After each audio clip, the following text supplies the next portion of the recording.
This channel does not promote any violent, harmful, or illegal activities. All content provided by this channel is meant for an educational purpose only. রাজনৈতিক বিশ্লেষক দাবি করছেন NIA এমন একটা সংস্থা যা তদন্তের ক্ষেত্রে সোজা কথায় বলতে গেলে রুথলেস, কিন্তু এই রাজ্যে একাধিক সময় কেন্দ্রীয় এজেন্সিগুলোর বিরুদ্ধে প্রশ্ন ওঠে তাদের সাকসেস রেট নিয়ে, সাফল্যের হার নিয়ে। জানেন এই সাকসেস রেট আসলে কি, কিভাবে এটা নির্ধারণ করা হয়, মানে পদ্ধতি? কেন্দ্রীয় এজেন্সির সাফল্য নিয়ে যে প্রশ্ন ওঠে সেটা কি আদৌ সত্যি? সত্যি কি শুধু রাজনৈতিকভাবে ব্যবহার করা হয় এই কেন্দ্রীয় এজেন্সিকে? এমন বেশ কিছু প্রশ্নের উত্তর খোঁজার চেষ্টা আমরাও করেছি। আসুন একবার দেখি। কেন্দ্রীয় তদন্তকারী সংস্থাগুলোর সাফল্যের হার কি রাজ্যের তদন্তকারী সংস্থাগুলোর থেকে বেশি? এই প্রশ্নের উত্তর পাওয়া যায় সেই তদন্তকারী সংস্থার কনভিকশন রেটের ওপর। প্রশ্ন উঠতেই পারে, এই কনভিকশন রেট কথার অর্থ কী?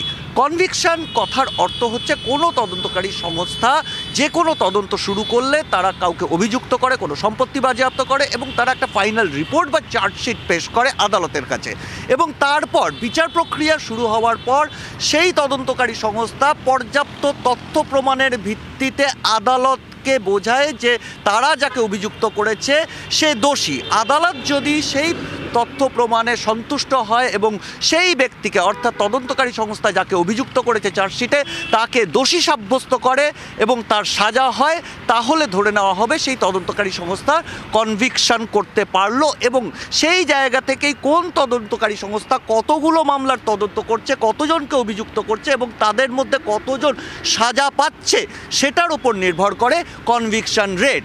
আর সেই রেটের ওপরই নির্ভর করে সাধারণত কোনো তদন্তকারী সংস্থার সাফল্যের হার।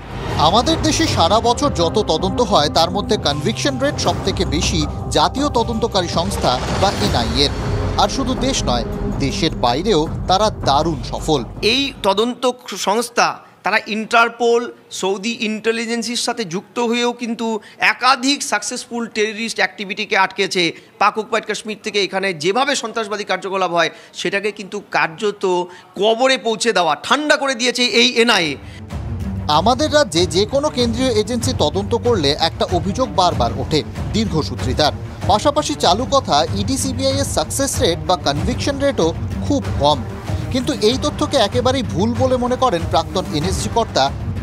যে ডেটাগুলো কেন্দ্রীয় স্বরাষ্ট্রমন্ত্রী সরাসরি বিভিন্ন সময়ে লোকসভায় এবং রাজ্যসভায় তৃণমূল কংগ্রেসের এমপিদের প্রশ্নের উত্তরে তা জানিয়েছেন এবং রেকর্ডেড রয়েছে, সেখানে ইডির সাকসেস রেট, এনফোর্সমেন্ট ডিরেক্টরেটের সাকসেস রেট 94%, এনআইএর সাকসেস রেট 96% এবং সিবিআই এর সাকসেস রেট তুলনামূলকভাবে কম হলেও 74%।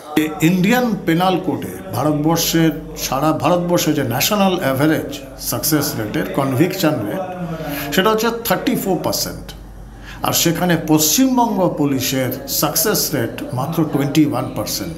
আরেকটি তথ্য জানাই যে সারা ভারতবর্ষে গত 5 বছরে মাত্র 2.7% কেসেস হয়েছে এমপি এমএলএদের বিরুদ্ধে এবং সেখানে কনভিকশন হয়েছে 96%।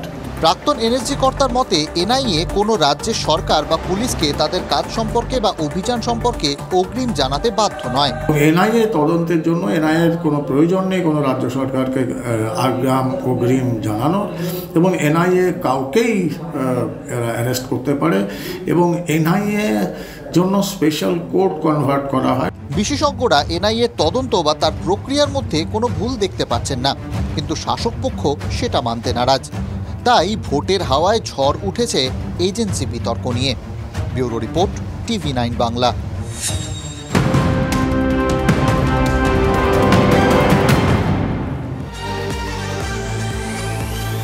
মুর্শিদাবাদের রেজিনগরে পথ দুর্ঘটনায় মৃত্যু 2 জনের, আহত 1। মরাদিঘির ভাঙা সাঁকোর কাছে লরি ডাম্পার সংঘর্ষে দুর্ঘটনার প্রতিবাদে অবরোধ স্থানীয়দের, অবরোধ তুলে দেয় পুলিশ। অন্যদিকে আরও একটা বড় খবর, হিঙ্গলগঞ্জের দুলদুলিতে গভীর রাতে ডাকাত পাকড়াও। ডাকাতকে বেঁধে রেখে পুলিশের হাতে তুলে দেন গ্রামবাসীরা। ডাকাতের কাছ থেকে উদ্ধার হয়েছে একাধিক অস্ত্র।